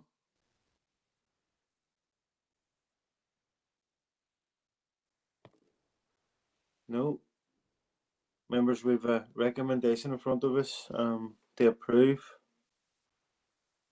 Chair, if you need, Chair, I'm content enough to propose we accept the officer's recommendation if there's no one else has any comment. Yeah, no, thank you, Alderman Kerrigan. I'll second, Chair. Thank you, Councillor Maguire.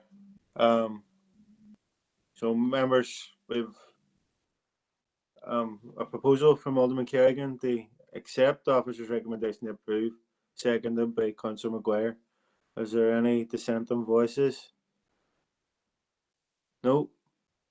That's unanimous, members. Members, the next applications are items number 5, or items number 6 and number 7. These applications relate to an application which had been before this committee before. I know Councillor Boyd had referred to it earlier on in the meeting.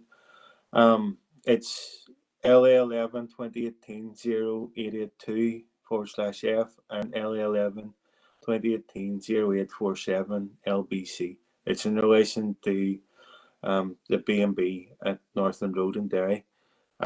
Malachy's going to take us through it. I know it's an application that we've already discussed. I had presented before, and we've discussed it in great detail, and it's now coming before the committee as an approval. I'll let Malachy take a very brief summary of the applications, and then we'll take a vote on the applications, both applications separately. Thank you, Malachy. Thank you, Chair. Well, you'll see the proposal details there before you. Malachy, apologies for interrupting you. Just while you're presenting, is there any possibility that we can have the video on? I know that if it may cause technical difficulties, but if we can try with the video on, and then. Yeah. Thanks. Yeah, you see me. Thank you, Chair. What I'm going to suggest here is that as these items have been before us that maybe just go through skip past the first couple of slides, which is really just the context of where the site does. Members will be familiar that this was a change of use application at 6A Northland Road. But James, if you could move on, I'll tell you when you stop here. Let's stop here, please. So back to, so the key points in terms of the background, this is a retrospective application, a Grade B listed building in the conservation area. The B&B is in operation, as you know, and there was works previously carried out without listed building consent or permission. As discussed before, the principle of B&B was acceptable at this location, subject to satisfying policy. The applications were previously presented to Planning Committee in July. The officer's recommendation at the time was to be refused on the grounds that the HED consultation came back, believed that the proposal was contrary to PPS 6, and the main issues related to unauthorised works carried out and the lack of detail in the submitted application. As you'll recall from the Planning Committee on the 1st of July, the committee considered the recommendation and voted not to accept it. A recommendation to approve the proposal was presented was carried by the Planning Committee. The committee was advised at the time that as this was contrary to the statutory consultee's recommendation, that we'd have to refer it to DFI. However, prior to that referral being initiated, the applicant approached the officers with an amended scheme and asked for it to be put before HED. The amended scheme was intended to address the outstanding issues raised by HED. So we got additional information was submitted at the end of July. Next slide, please.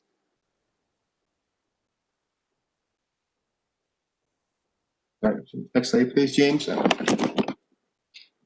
the amended scheme, as I say, it was submitted in the end of July.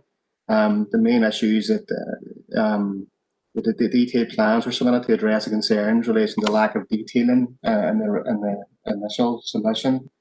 Additional drawings were submitted showing the internal partitions, which were missing in our first recommendation, and a full window schedule and detail was submitted. The waste pipe and PVC roof membrane, which HED had previously objected to, will now be removed and satisfactory replacements will be conditioned as part of the approval and listed building consent. HED were reconsulted. They're content that the proposal is in compliance with PPS 6. There were a number of other sort of minor issues relating to the layout of the car parking. The agents clarified that, and you know, HED and ourselves have no issues with that. Given it is a different scheme from what was voted on the 1st of July, officers resolved to place this amended proposal before planning committee with a recommendation to approve, with the recommended conditions from HED, which are contained in the report. Thank you, Chair. Thank you, Malachy, and I just want to commend officers and everybody involved in the quick turnaround to this application and the timely manner that it's been returned to the committee. Councillor Boyle. Thank you, Chair. I share that sentiment as well. Just pass on my congratulations and thanks to our own officers as well. Not an awful lot more needs to be said about this, Chair. We've definitely been around the houses with it, and it got a fair hearing in July as well. Just to, actually, I want to commend the applicant once again, because they've come forward with the additional changes. They have been the people who have come to some degree of compromise on this, in my view, and certainly they've had to put up with some degree of frustration from HED. I think I'll park it there, Chair. The car park issue around it was ridiculous in the first place, the whole car park thing that HED had with it. But suffice to say, Chair, I'm content to propose that we accept this now, and hope and I'm expect that will be the end of it now, and I wish the applicant well in their future business. Thank you, Councillor Boyle. Councillor Dobbins. Thank you, Chair. Yeah, Chair, as Councillor Boyle had said there, we've been around the houses in this, so basically I would like to second his proposal. I would also like to commend the applicant as well for, what would you say, perseverance and seeing this through. So yeah, I would like to second that, Chair. Thank you. Yeah, Angela. Councillor McGuire. Chair, it's already been seconded. I didn't see Angela's comment, but just to support the sentiments as well.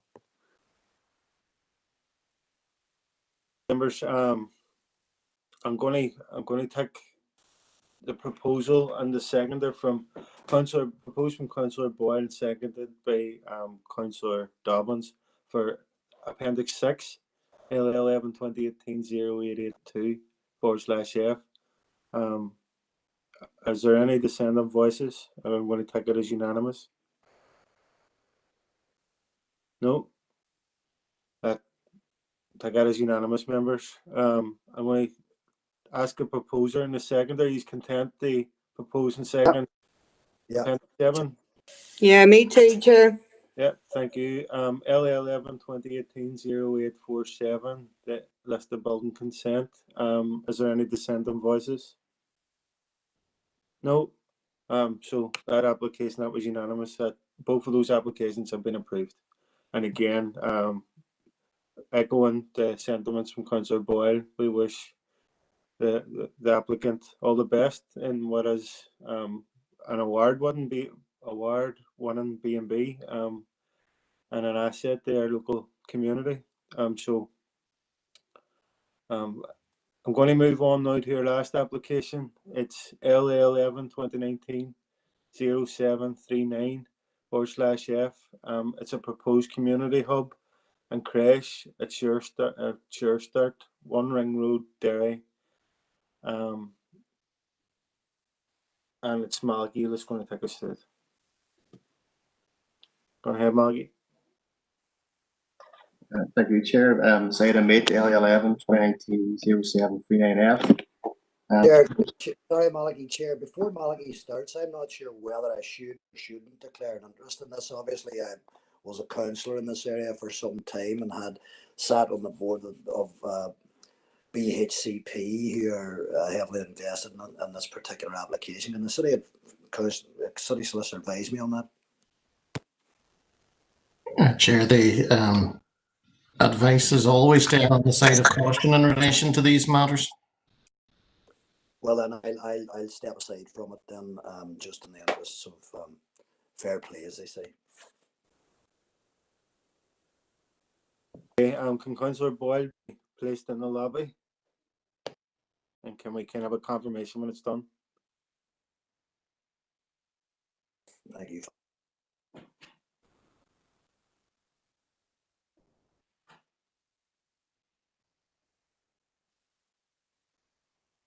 Yeah. I think that's Joe on the way. Maggie, do you want to go ahead? Thank you. We've seen the loss of presentation here, James. Yeah, thank you. Yeah, the proposal is a community hub and proposed creche at Ringfort Road, Derry, northeast of the current Child's Play Park. The recommendation is to approve. Next slide, please. The attached images show you the site location is outlined in red. It's located in an area of green space in the Hazelbank neighbourhood in Derry. Currently, the site is defined by an existing children's play park in Moga, and the remainder of the site is incidental green open space. Next slide, please.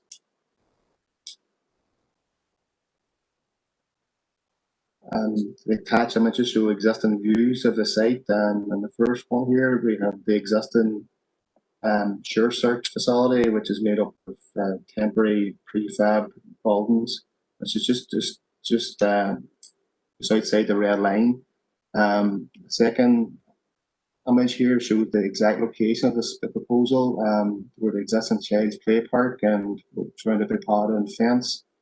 And again, it's a different view of the play park in Moga as you're traveling towards Hazelbank from the Ballinagordy direction. Next slide, please. Policy context for this application is strategic plan policy statement in relation to residential amenity, the Derry Area Plan, PPS 3 in relation to access, movement and parking, and PPS 8 in relation to open space sport and outdoor recreation. There have been no representations received on this application. Next slide, please. The proposed layout is shown here. That the proposed building is going to be a new area of car parking. The building itself is two circular elements, with the smaller is proposed creche and larger is the proposed community hub with a garden in the middle. There's some open space retained within a 1.8 metre high pod and fence. Next slide, please.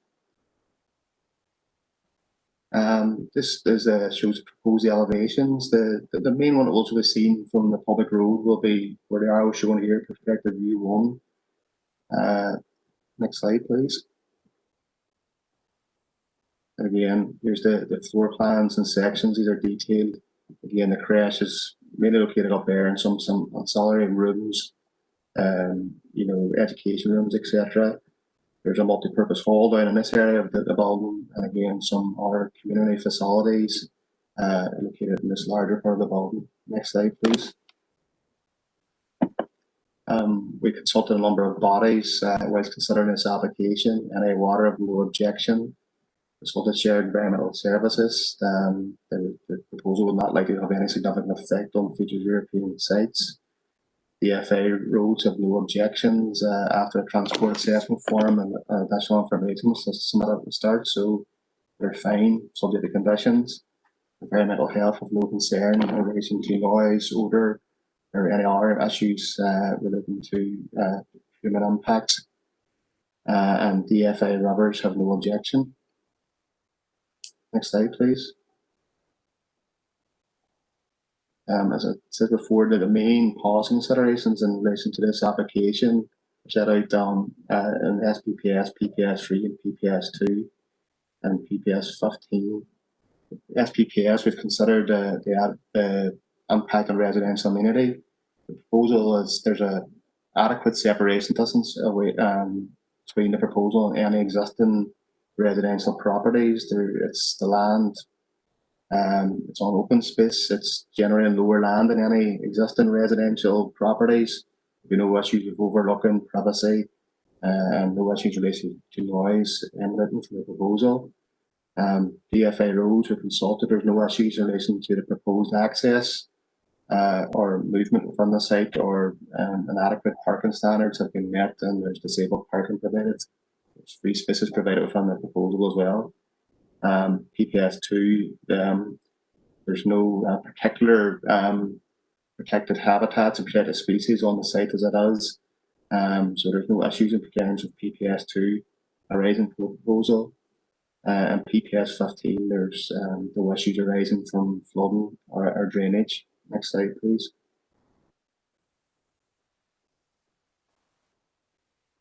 Next slide, please. As I say, the main policy consideration in this application relates to PPS 8. PPS 8 deals with the loss of open space and recreational space. OS1 is the main policy that sets out a presumption against the loss of the existing space. However, there are a number of exceptions, including where it's clearly shown that the redevelopment will bring substantial community benefits that decisively outweigh the loss of the open space. As you'll see, the proposal will provide a significant multi-use community building with a creche, educational rooms, and community space, which may be of benefit to a broad range of people in the community. It is noted that the proposal will result in the loss of a play park and MOGA and some of the existing green space. Again, normally the loss of a play park would be considered as being contrary to this policy. However, officers have noted the recently upgraded play facilities at nearby in Ballinagorty, including a new play park, flooded Mugget area, and a community centre upgrade. Officers believe the proposal will have substantial community benefits for a broad section of the community in the Hazelbank area. Next slide, please. This image will show you the location of the existing play park, and officers considered the locality and the distance to the recently developed facilities at nearby Ballinagorty Community Centre. So we believe that those upgraded facilities can facilitate up to the wider community in the area. Next slide, please. OS1, whilst it does set out an exception, I think it's paragraph 5.5 of OS1 states that if we do accept an exception, it must be demonstrated that there's community support in terms of giving width to whether something decisively outweighs something else. So in this case, the application, there was community consultation. Ballinagorty Hazelbank Community Partnership conducted consultation with community in preparation for the construction of the facility at Ringfort Road. There's a number of consultation events in the area, in Ballinagorty. There's drop-in, provide an opportunity for residents to call in, see the designs, and speak with representatives. Sessions were held in the morning, and representatives from the architects, the applicant, and Ballinagorty Hazelbank Partnership were in attendance to answer queries from residents. There was also a doorstep consultation in Ballinagorty Upper in July 2019, with 15 respondents returning no objections to the plan. It's the officers' belief that no adequate community consultation has been carried out. There's been no objections to the application, and that the proposal, whilst it's accepted, there will be some loss of facilities in terms of the play park and the MOGA. The proposed facilities will outweigh the loss of those, and there's a degree of compensation in terms of the existing, the newly upgraded facilities in nearby Ballinagorty. Next slide, please.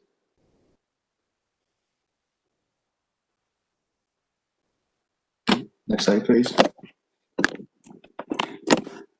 Yeah, all in all, having considered all material considerations, including the SPPS, the area plan, PPS 3, PPS 8, and PPS 15, and consultations, we would recommend approval for the proposal. Thank you, Chair. Thanks, Maggie. Can I bring in Councillor Dobbins? Thank you, Chair. Chair, this is an application which, to me, they have crossed all the T's and dotted all the I's, and it's actually a breath of fresh air there to actually see such an application that has gone so in depth. And I would like to commend Ballymagorty and Hazelbank Community Partnership for actually going that extra mile and involving so much of the community in their consultation. Whilst there is an evident loss of amenity, how can you say a wasteland is an amenity? But the enhancement and the benefit to the community and beyond can only be commended. And if there was no other questions for the officer with regard to this, I would like to propose that we accept the officer's recommendation. Thank you, Angela. Councillor Mellon? Thank you, Chair. It was just a comment as well, and comments and congratulate the community, the BHCP, and everyone, including all who helped to bring this application forward. It is a milestone in the bigger project for Ballymac and Hazelbank area. We've seen the new outdoor pitches, we've seen the play parks, and it really is bringing communities together. So although this is an application and we often go through policies and the legalities of stuff, we can actually see within this application the visual benefit that is going to come for this area and for that electoral area and for the city wider afield, because we do know since the development of the new play parks and the new spaces that people are coming far and wide to use them as well. And I would like to commend council and everyone else involved that are now realising we're decades on, but we are making improvements on communities. They're no longer wastelands with houses. These are communities with infrastructure that's coming alongside it. I look forward to it breaking ground and for it to be used by the whole community and the city wider afield. So that's me, and if I'm happy to second Angela's proposal. Thank you, Aileen. Members, is there any further comments on this? If not, members, we have a proposal from Councillor Dobbins, seconded by Councillor Mellon, to accept the officer's recommendation to approve. All those are, if there's no dissenting voices, I'm going to take that as unanimous. Yeah. Members, that was unanimous. Members, we're approaching 6:10. We've had a 10-minute break, and this meeting isn't allowed to go beyond the 4-hour mark. So, members, we've got a members briefing tomorrow at 2 p.m. Suggesting we reconvene this meeting tomorrow at 4 p.m. Remotely, obviously. So because there is a number, there's matters open for information, and then there is matters for decision and confidential. But I don't want to curtail any of the discussions. I don't want any of the discussions cut short. So I'm going to suggest that we come back at this tomorrow at 4 p.m. WebEx will be circulated.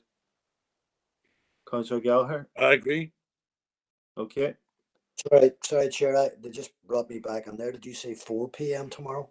4 p.m. tomorrow. We've got a 2 p.m. WebEx for a briefing. Yeah.